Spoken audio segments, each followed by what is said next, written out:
Let's try and understand the concept with the help of this case study. It suggests that Moti Limited and Sagar Limited are in the business of chemicals. Moti Limited regularly purchases goods from Sagar Limited. Mr. T, an individual and a key management personnel in Moti Limited, owns 80% of shares in Sagar Limited. However, T has been advised by his accountant that there is no requirement for any disclosure to be made in Moti Limited's financial statements, since the transaction is carried out on a normal commercial terms, and according to him, it is completely insignificant to Moti Limited as it represents less than 1% of Moti Limited's purchase. You're required to analyze the above arrangement and classify its financial statements for Moti Limited. So when you look at this arrangement, what you need to understand is that there are three parties. So let's try to build that relationship first of all. Okay, we are given that there is Moti Limited, there is Sagar Limited, and of course there is Mr. T here. Okay, there are three persons with two companies and one individual, right?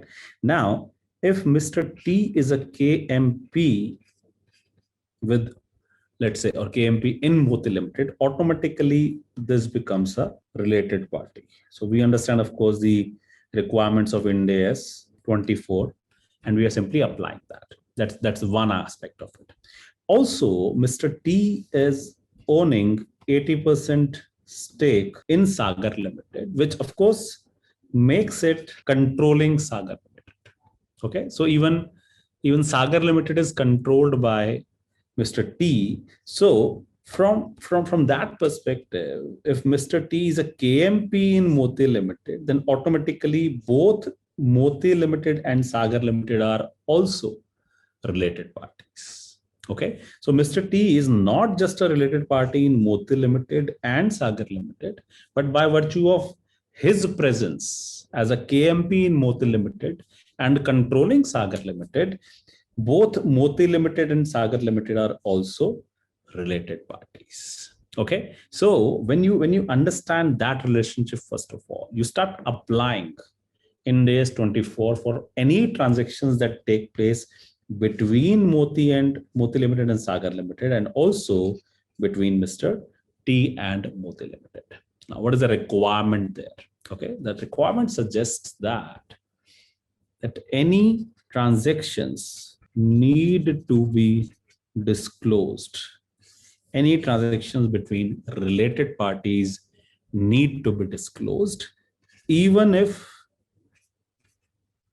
these are conducted on normal commercial terms, or whether these are material or not. Okay, so any argument given by the accountant to Mr. T, right, is not correct, wherein it says that since the transaction is carried on normal commercial terms and it is insignificant, representing less than 1% of Moti Limited's purchase, it does not make a valid ground. It does not make a valid statement under Ind AS 24. So all these transactions wherein you have purchases of goods from Sagar Limited, Moti Limited purchasing goods from Sagar Limited, even that is a related party transaction. And any transaction between Mr. T and Moti Limited, right? Okay, even that is going to be an example of a related party transaction. All right, and that's a way you are able to analyze the arrangement and suggest the treatment to the examiner. That's how you start analyzing and bringing the perspective, give the principle back to the examiner in terms of what is being asked, whether it is correct or not. All right, normally you would see the analysis made by somebody, let's say in this case, or a conclusion made by the accountant in the given case is not correct. So you need to give that information.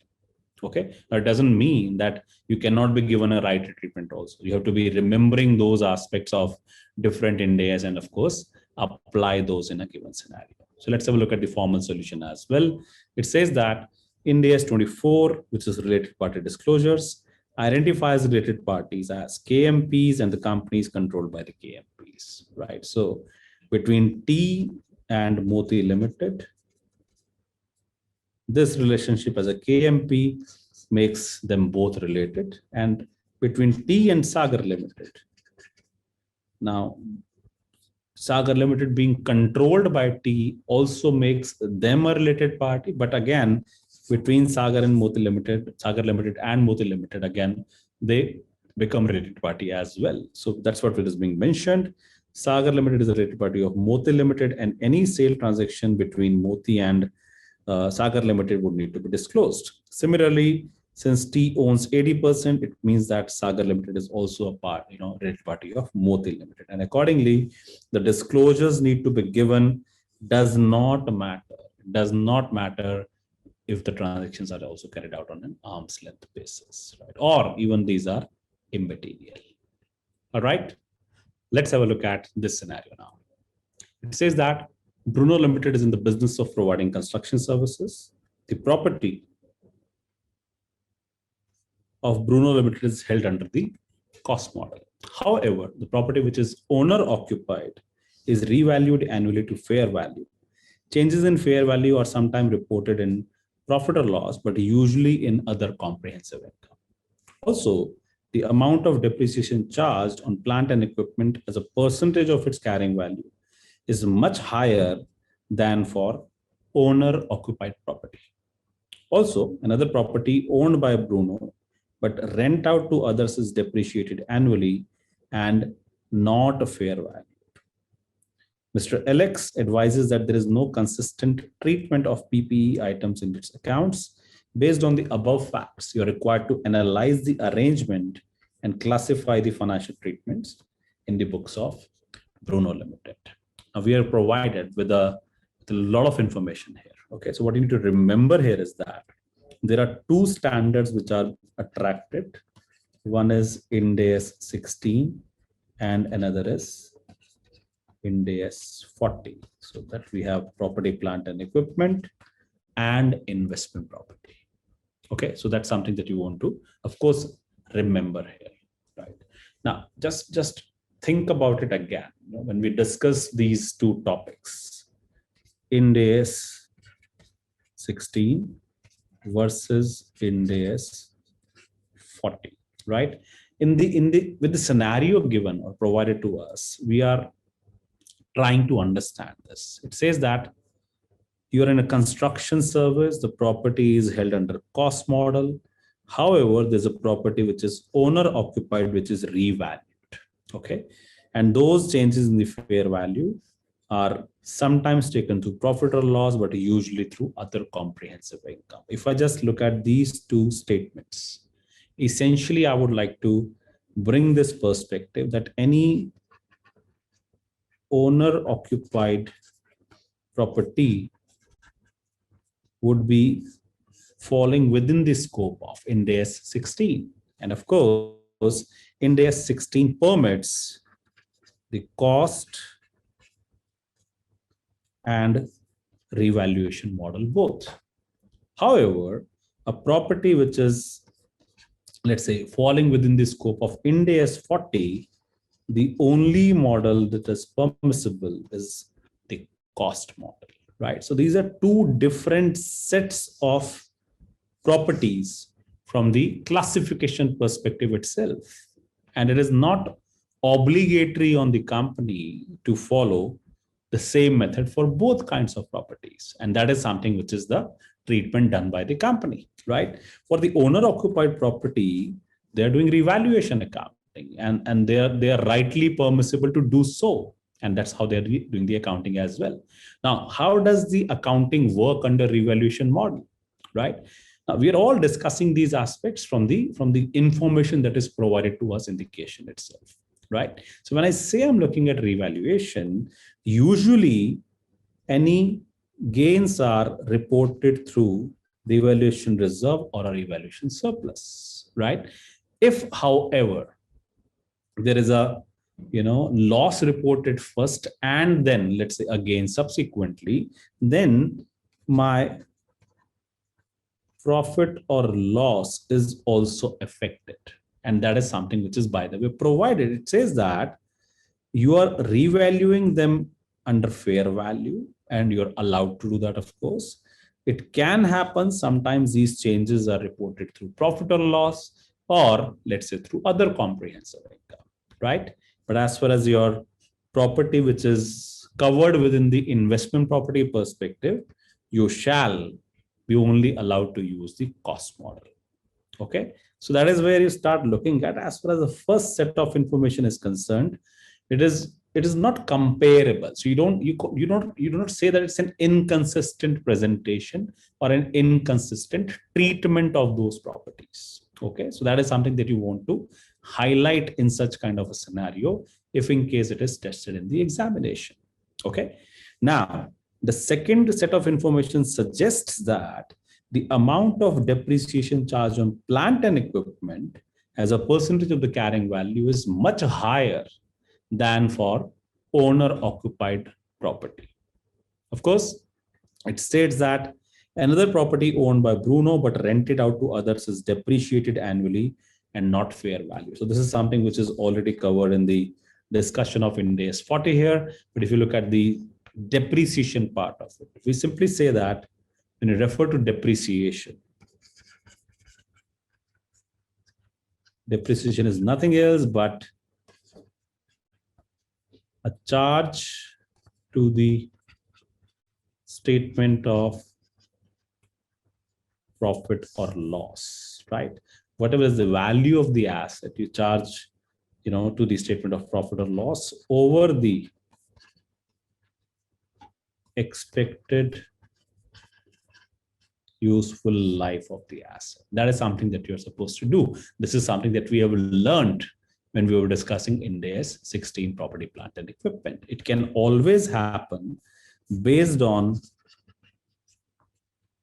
the expected usage, right?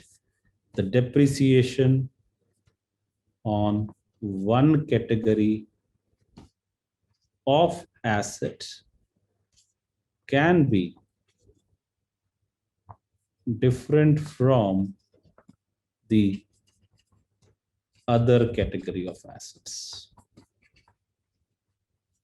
right?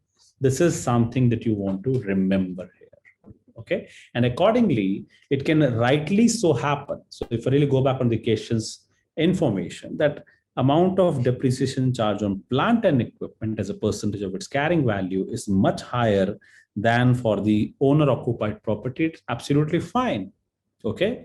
And of course, my property, which is an investment property, I do not have a choice to, do the revaluation or the fair valuation thereof, and I would be certainly allowed to, I'm rather required to, right? I would rather put it here, that this is depreciated, right, over the life. So something that you are supposed to do in case of Ind AS 40 or investment properties as and when they are arising in the financial statements. All right, that is how you start planning and preparing for your questions for the analysis of financial statements. Let's have a look at the formal solution. It says that Ind AS 16 requires that PP is measured using either the cost or revaluation model. This is applied on a class by class basis and is applied consistently. All right. And accordingly, property and plant would be considered a separate class. Now, in case there is a deficit in revaluation reserve or revaluations, for example, these are reported through profit or loss. Okay. However, in case there is a surplus, then it would be reported through other comprehensive income. All right.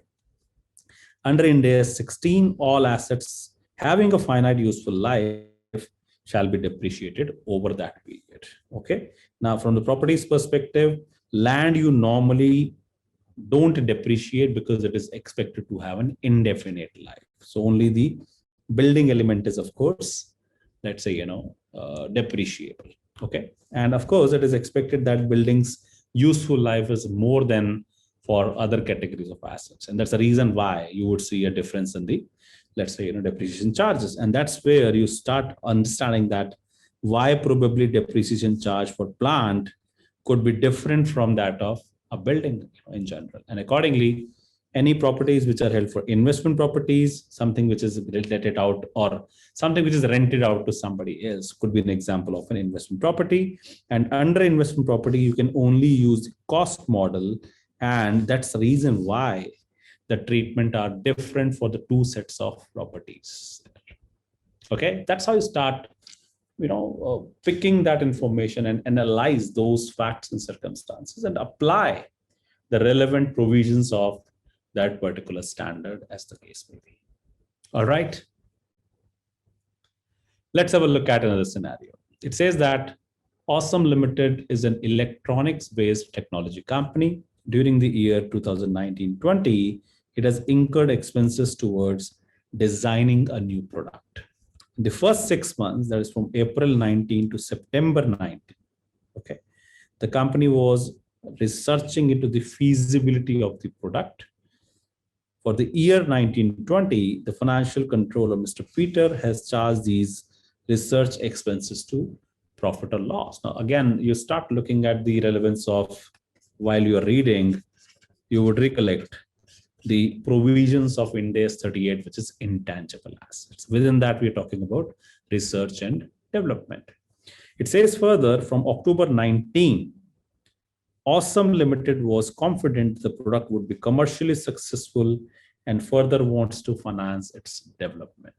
The company has developed the product in the remaining part of the year, and the product would start to sell in the next few months.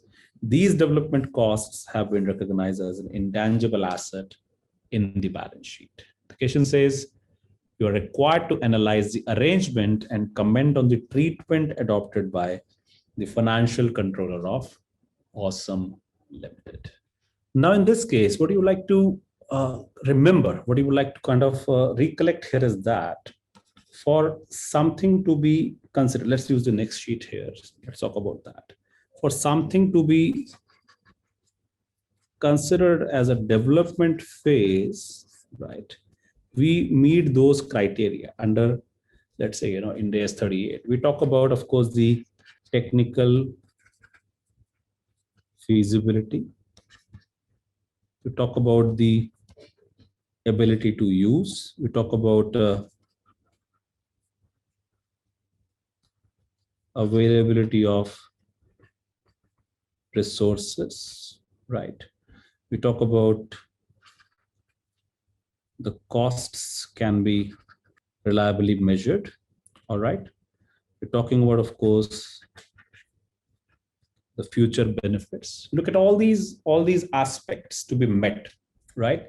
So when you see that we are referring to, of course, 2019-20, so we're referring to 1st of April 19 to 31st of March 20, and somewhere we have 30th September 19 in between. So far up to this date, this is purely, and it is provided as well, it's a research phase. And the moment I hear the word research, it is rooted through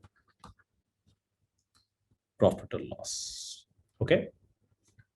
So, and that's a treatment, by the way, done by the entity as well. It says that anything up to September 19 has been charged to the statement of profit or loss. The question is that from October onward, right? How do you look at this phase, right? So in case the entity is able to demonstrate, right? In case it is able to demonstrate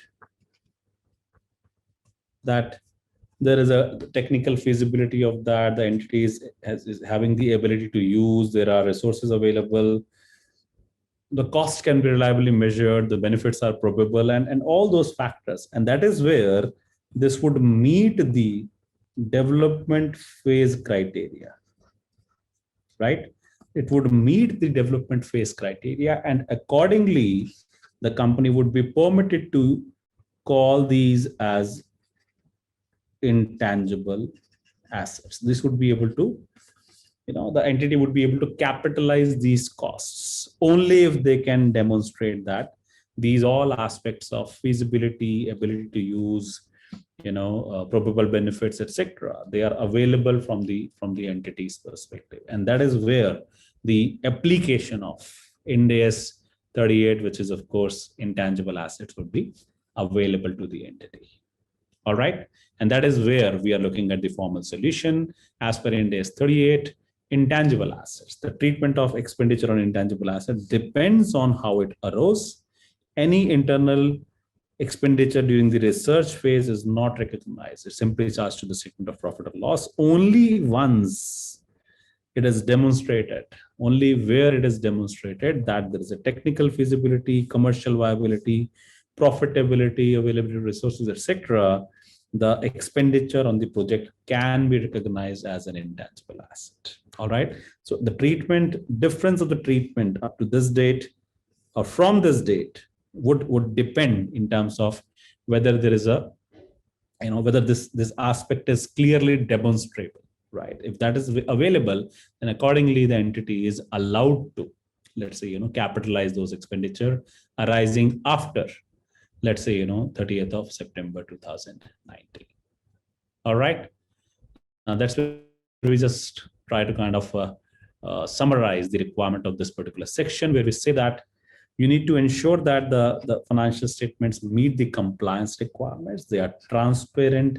There is a disclosure of significant accounting policies, key estimates and judgments. Of course, you want to remember that the information that you're presenting has to meet the benchmarking of materiality. You bring the notes together, you connect with the flow of the information and see to it that cross references are appropriately highlighted.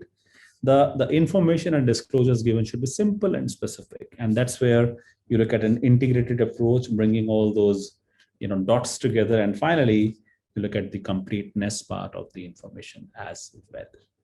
Right now, this is a section I would just like to kind of reiterate. It is a section which is not a different section from other standards. It is rather the applicability of the standards. It is the analysis of the facts to verify whether something is rightly applied in the scenarios given, and accordingly you should be, or you are expected to be, knowing all those standards, all the other Ind ASs, and that's where you should be able to apply this particular, let's say, section very, very comfortably, right? It's an important piece because it's a kind of a revisit of everything else that we have done already under the different Ind AS separately. All right. Thank you very much.